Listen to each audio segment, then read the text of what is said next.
The legacy of the games begin with the excitement of the mountain. It's time for the Whistler Cup 2010.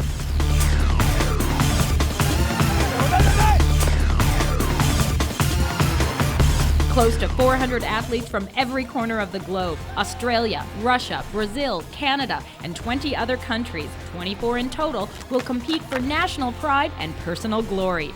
It's the most important ski race in the world for athletes aged 11 to 14 years old. Super G, giant slalom, and slalom races, over 3 days of competition to determine the top ski nation and the winner of the Whistler Cup. Will Canada defend its 2009 victory? The challenge will come from Japan, Italy, the United States, and the always powerful Austrians.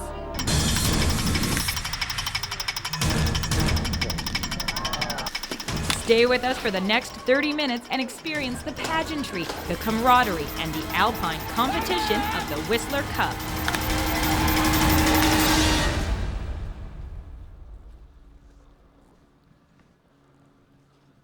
These world-class mountains recently hosted all of the Olympic alpine events and now set the backdrop for the 18th annual Whistler Cup. 400 young athletes from across Canada and across the globe, here to challenge the best and compete for national pride. This event has grown to become the largest and the most important ski race for 11 to 14-year-old athletes, and over the years has showcased some racers that are now the world's best.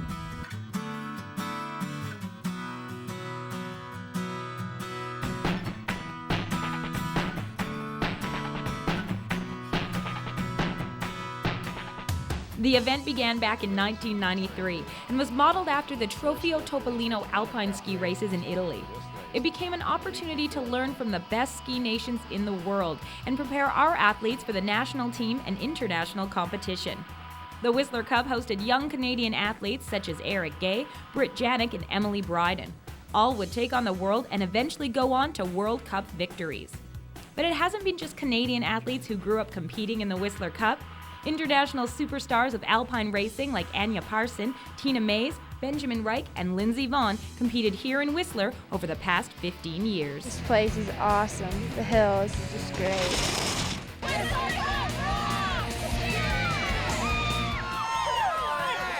In 2008, it was the American team that won the Whistler Cup. But Canada came back last year to win the Cup and bring pride to Whistler in the lead-up to the Olympics. Congratulations, Team Canada! This year, the coaches from all 23 nations met to discuss the rules, start orders, and share stories. Chile, 3 Japan, 35 Spain. On the night before the first day of racing, the kids have an opportunity to share their national pride.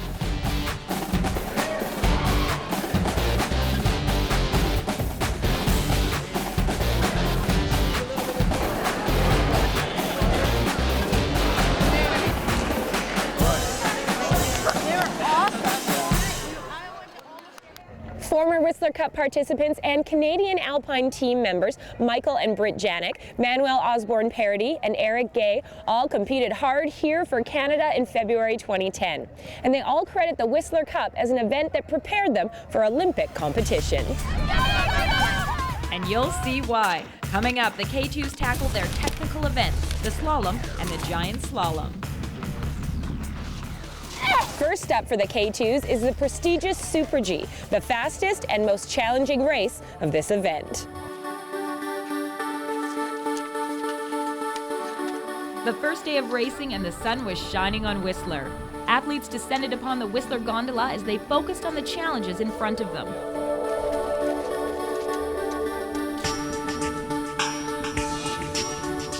Once at the top of the mountain, it was time for the mental preparation. Coaches go through last-minute advice and ensure that the skis are tuned and waxed. An opportunity to inspect the course and discuss the approach on each gate.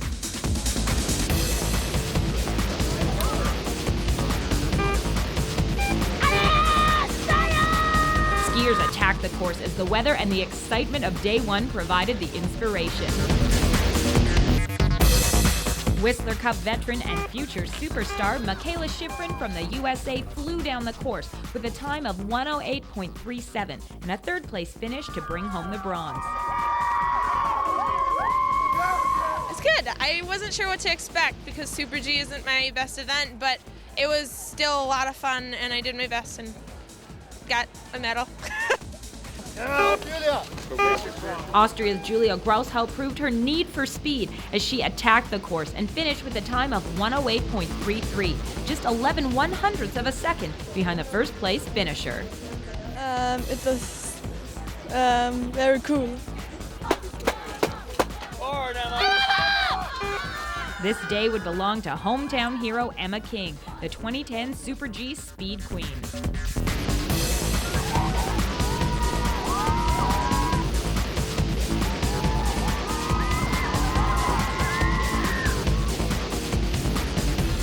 Emma King would finish with a time of 1 minute and 8.22 seconds. A proud mom waiting at the bottom of the course for her and opportunity for her teammates to share in the glory.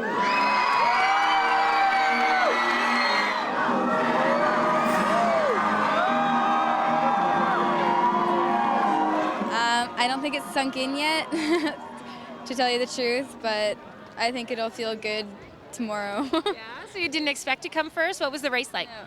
I did not expect to come first at all. I just skied and I guess that was good enough. Go, Brandon! Next, it was time for the K2 boys to take on the Super G.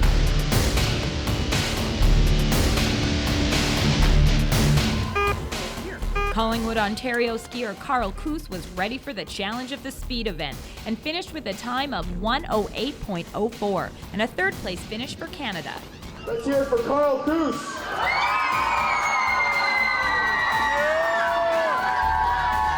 It was good. Super G's one of my second best discipline, so I was pumped coming into it, and I gave my all.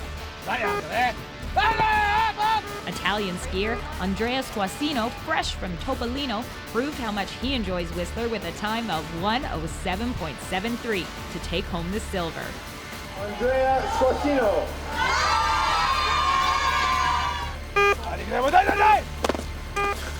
Slovenia's Miha Hrobat started his Whistler Cup experience with a bang as he took on the Super G course.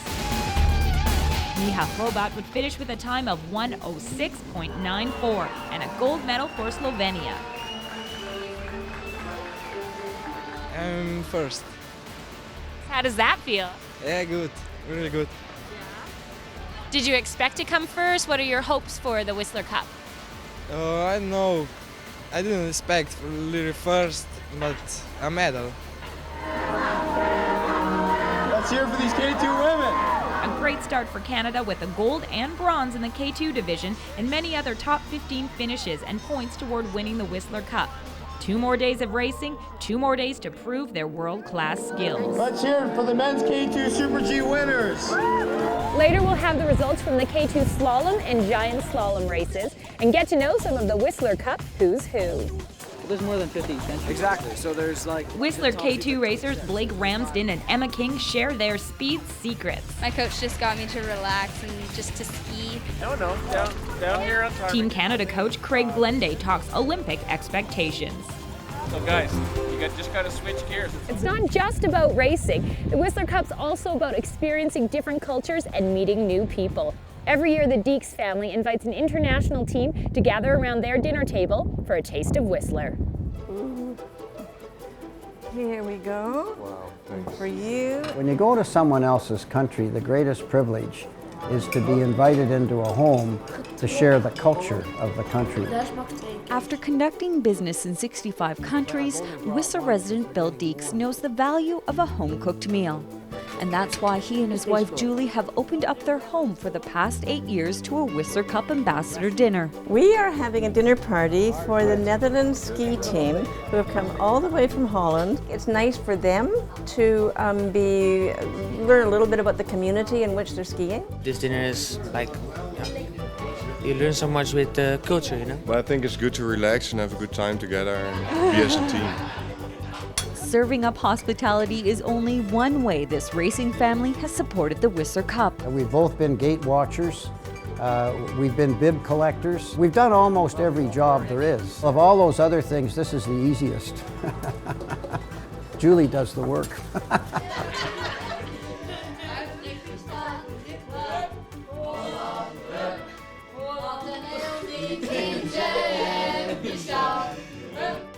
The Deeks' warm welcome is part of what the Whistler Cup is all about, having fun and making friends. One of the most exciting events off the hill is coming up, the Parade of Nations.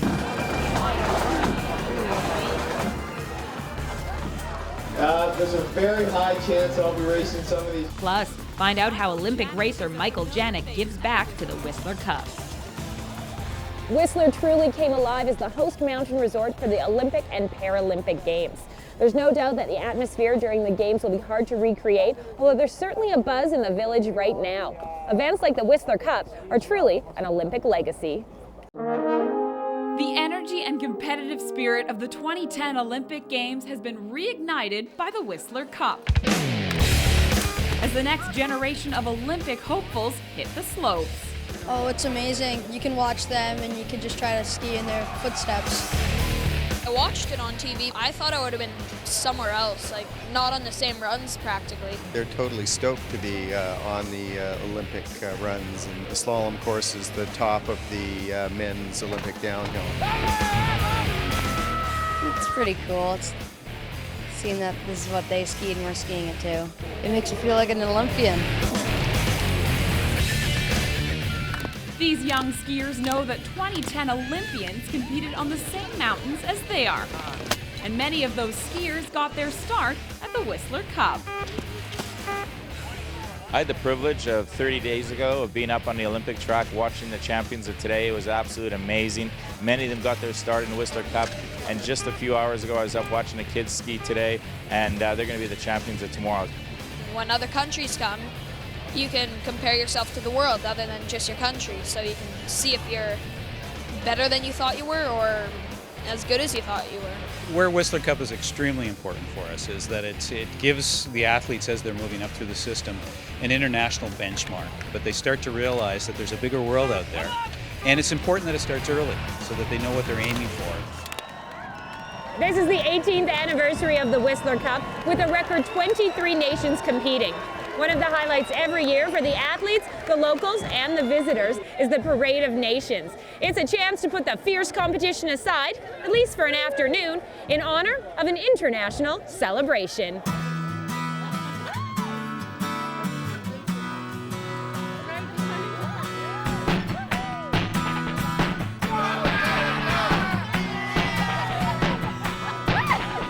Just being by the athletes all the rest of the world, you know. Beautiful and good. What a good experience. So much fun. It's so much fun. It's a really great experience. Can you see? It's pretty exciting. I mean, you get really excited and you feel like you did well this year, so it's kind of like a reward even if you don't do so well here. It's awesome. It's like huge. It's way bigger than any Australia race I've ever been to.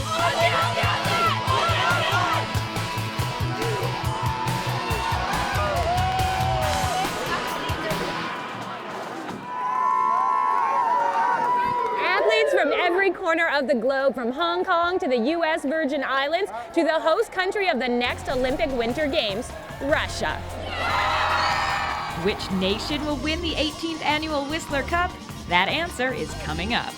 Whether winning medals or honing skills, the success of an event like this depends on the amazing athletes. Not just the youth on the hills, but the experienced athletes who give back every year to the sport that they love.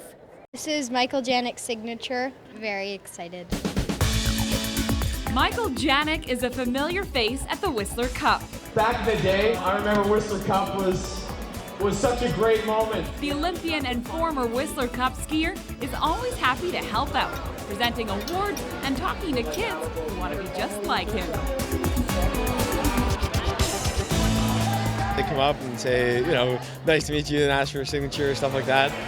I think it's a great way to give back to the sport. It's just really cool having him in the Olympics and knowing that he was grown up in Whistler. He's always great coming out every year to help out with the Whistler Cup. And the kids love to see them and love to hear their stories. There's a very high chance I'll be racing some of these guys on the World Cup circuit. It's really cool because he was in the Whistler Cup as well. Janek says participating in the Whistler Cup as a kid helped prepare him for competitive ski racing. It was definitely an unbelievable experience. The first time you actually get to be a part of a race with other people from around the world. That was the first real experience of seeing what ski racing was like.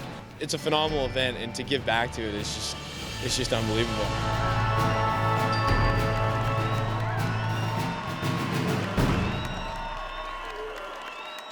Another example of Mike Janik as a hometown hero.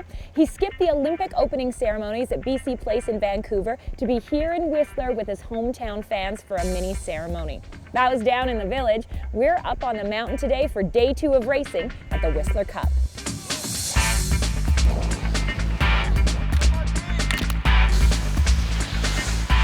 The weather for day 2 was once again perfect, with the sun shining and the air crisp. The ladies raced the giant slalom today, 2 races and the best combined time to take home the medals.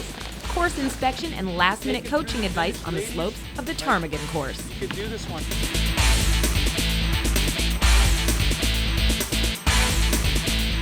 Austrian skier Mikaela Meier flew down the course with a combined time of 1 minute 46.42 seconds and a 3rd place finish and a bronze medal to take back to Vienna. Yes, it was very good. It was very difficult. The course was not so difficult, but it was difficult to go fast. Petra Vloha from Slovakia skied well in both runs and finished with a combined 1:46.41, 1/100th ahead of Mikaela Meier. Today was American Mikaela Shiffrin's time to shine. She raced the best time in both runs for a combined time of 1 minute 44.77 seconds, nearly 2 seconds ahead of 2nd place, a gold medal to take home to the Burke Mountain Academy in Vail, Colorado. I won the K2 Women's GS, and I don't know, it felt great. It was really nice, and I went out and fought for it, and it came out on top, which was great to know that my hard work has paid off. The boys skied at the same time on the Dave Murray course, where the race was on for the medals in the K2 slalom. The race saw favorites from Austria and Canada attack the course, but missed gates and not finish. Slovenia's Nick Sturl cruised through the gates and finished with a combined time of 1:20.31 and a bronze medal for his efforts. I'm Nick Sturle and I'm racing for Slovenia. What were you racing today and how did you do? Slalom, it was good, but I make some mistakes. Yeah. Finishing a second faster with a combined time of 1:19.29 was Dutch skier Valentin van der Voet, a silver medal to take home to Holland. I was racing slalom and it went great, so I became second. Icelandic sensation Jakob Helgi Bjornsson skied the best time on both runs and finished with a combined time of 1:18.95 and a gold medal to bring back to Reykjavik. It's good. I've been trying to win these races, like children races all winter. I've been so unlucky in every race and finally got together today, and I'm super happy with that.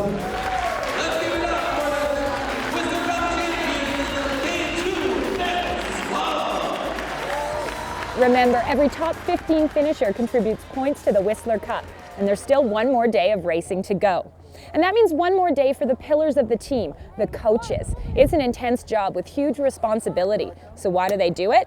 Team Canada coach Craig Glenday says it is a big job of multitasking on and off the hill with rewarding and sometimes even Olympic results.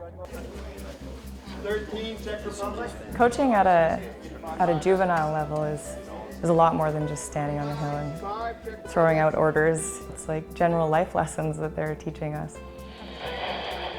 Okay, Charlie, the pitch runs exactly how we... And K2 coach Craig Glenday's lessons have had an Olympic impact on athletes, including slalom legend Michael Janik and ski cross gold medalist Ashley McIver. Flipped fits in right here. He always made me feel like I had so much talent that I owed it to the world to put some hard work and time in and see where it took me. No, down here on Ptarmigan. I think coaches at that age are so important, such as Craig, because they instill that passion into you and into the sport. And that doesn't always happen on the hill. Hello. The coach of 25 years spends 2 out of his 7-day work week in his office, organizing trips and competitions. I wear many hats, from bus driver to psychologist to ski technician to trip booker to everything. Chef even sometimes. So guys, just got to switch gears. It's The biggest role this Whistler Mountain Ski Club coach plays is motivator. That's why I won the Olympics, is because I grew up with amazing coaches like Craig.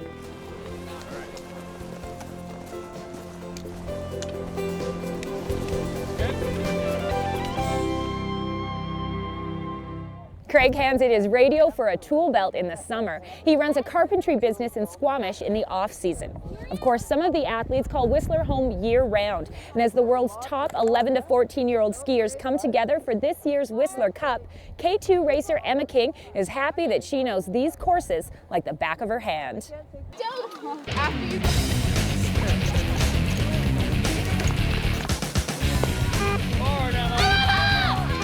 I wasn't really thinking, I was just skiing. When you get the butterflies when she left the start, because we both knew that she could really do it. Whistler's Emma King gave the Canadians a great start to this year's Whistler Cup. The K2 racer won the Super G with the time of 1:08.22. I was kind of nervous. My coach just got me to relax and just to ski, and then it paid off. All the texts are coming in now. It's just amazing. Yeah, it's unbelievable. And just going through the second delay, really straight, pressing on the backwards. It's clear when you listen to Emma's precise description of the course that she's a skilled, focused athlete whose talent goes beyond home field advantage. She's such a great kid, and I'm glad to see that she's getting results. You know, she works hard. This is Emma's last year competing in the Whistler Cup, but she says the experience can only benefit her when she begins racing on the 5th circuit. Next year we have to start with all new points, so it doesn't really count for anything, but it still gives me the confidence for next year.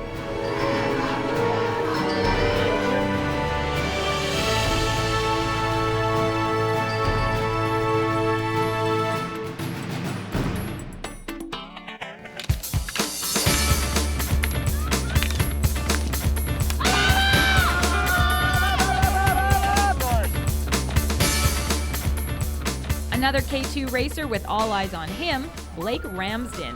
He came out of nowhere this year and qualified for Team Canada. His secret? Off-season training on his mountain bike.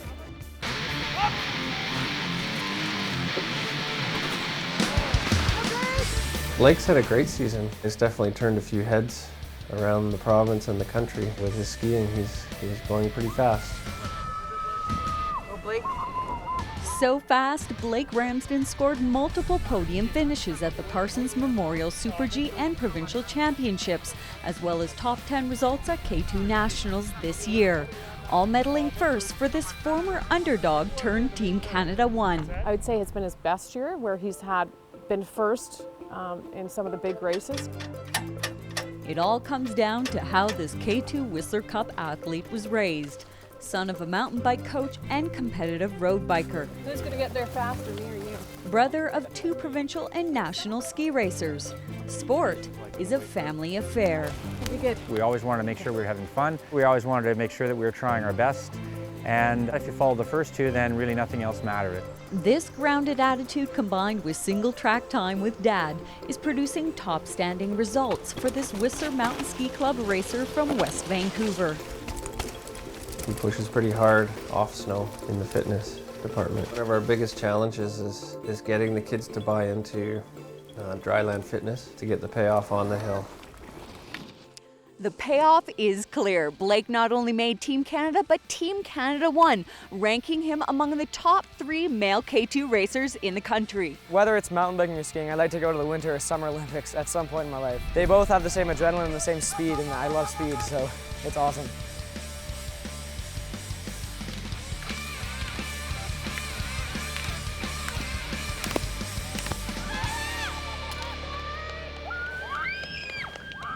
Blake may have multiple sporting interests, but when it comes down to fuel, he's all about eating inside the box. He eats about 10 bowls of Cheerios a day.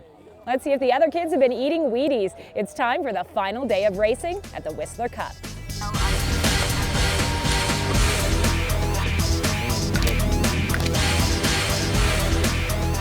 Day 3 and the final day of racing. Another stunning sunny day and perfect conditions for the K2 girls to take on the slalom. 2 runs and the best combined time will win the day.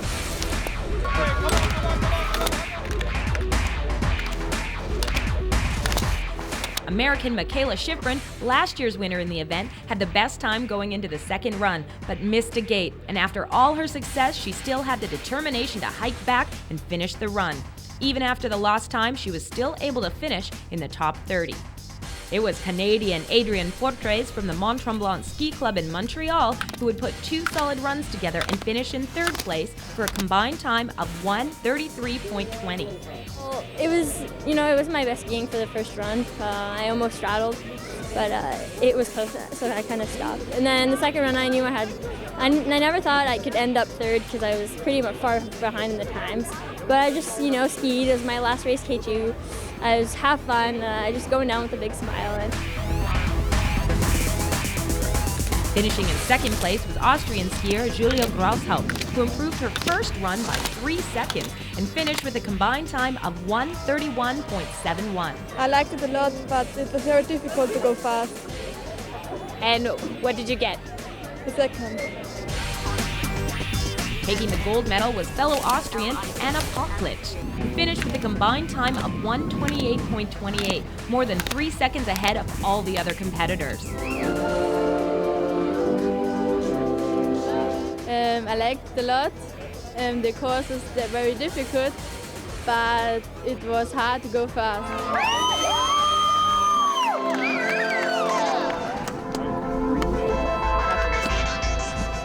Day 3 for the boys, and the conditions on the giant slalom course were perfect.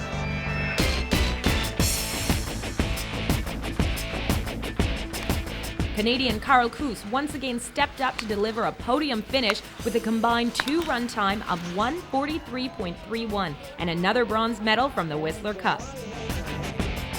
Iceland was once again represented, this time in the giant slalom, as Jakob Helgi Bjornsson skied to a combined time of 1:42.11 to finish in 2nd place. A silver medal to go with his gold from day 2. It was okay. The first one was pretty tough, but I managed to keep 2nd, and then in the 2nd run I did better, so I beat the guy who won, but yeah, still wasn't enough. It was Slovenian skier Miha Hrobat who once again displayed his dominance on the Whistler Ptarmigan course, winning the giant slalom with a combined time of 1:41.80, 2 gold medals from the Whistler Cup. I'm racing in K2 giant slalom and I won. How do you feel? How was it? It was really cool.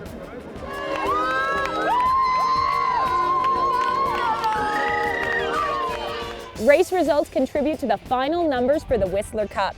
Will it be the USA, the Austrians, or Canada? We'll find out. But first, it's a chance to say thanks to one of the Whistler Cup's hidden heroes. Volunteer Lynn Hume is retiring after dedicating 14 years of her life to this ski race. During my first year as administrator, this was the crew. So there was Jamie, Katie, Britt, Michael Janik, Allison Forsyth. It was a good group. Right, and then what? 13 years later, athletes' faces may be different, but this hidden hero zest for the Whistler Cup is exactly the same. It's pretty amazing to watch her work because she will put in 20-hour days. Her goal in the end is just to make it a great experience for everyone. Gaku, how are you? Nice to see you again. From greeting teams at the Whistler Mountain Ski Club to getting them here, she is the face of the event, the cogs and wheels behind it all. We've got 400 kids and about 150 coaches and parents from all over the world. Right. And are you up in Whistler now? I'll be speaking with the teams for about a month beforehand. Of course, our hours are different, so I do most of my communication at 2 or 3 in the morning.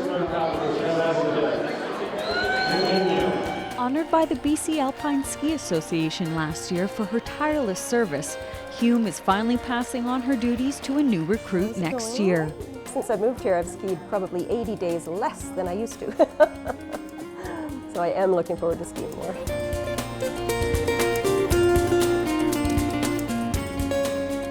Now it's time to find out who's going to win this year's top team honors and the coveted Whistler Cup.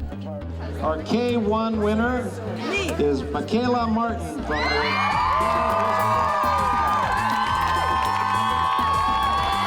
The Nancy Green Award acknowledging the top results of Canadian female skiers were handed out first. In the K1 11 and 12-year-old division, the award went to Squamish skier Mikaela Martin.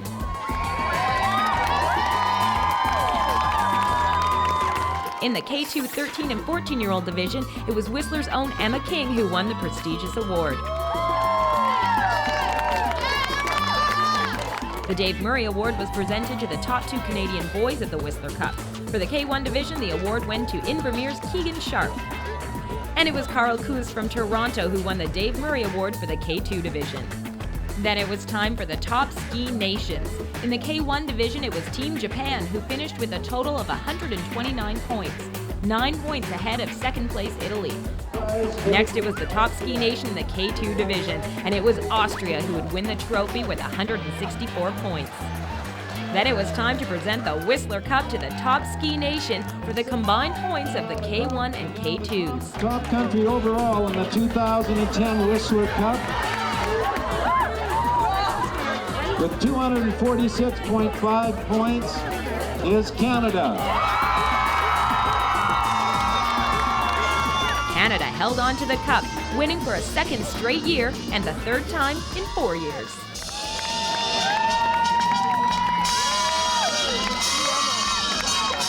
Great job from all the athletes, fantastic job, and thanks to the coaches, they did a good job to have a little camp before this to prepare them to do really well, and especially this afternoon performance was exceptional. Another amazing event. Congratulations to all of the competitors from all 23 countries. That's it for Shaw TV's coverage of the 18th annual Whistler Cup. On behalf of our entire team, Bianca, Nicole, Aaron, Jim, Rob, and myself, Johanna, thank you so much for watching, and be sure to watch for these young athletes on the podiums of the future.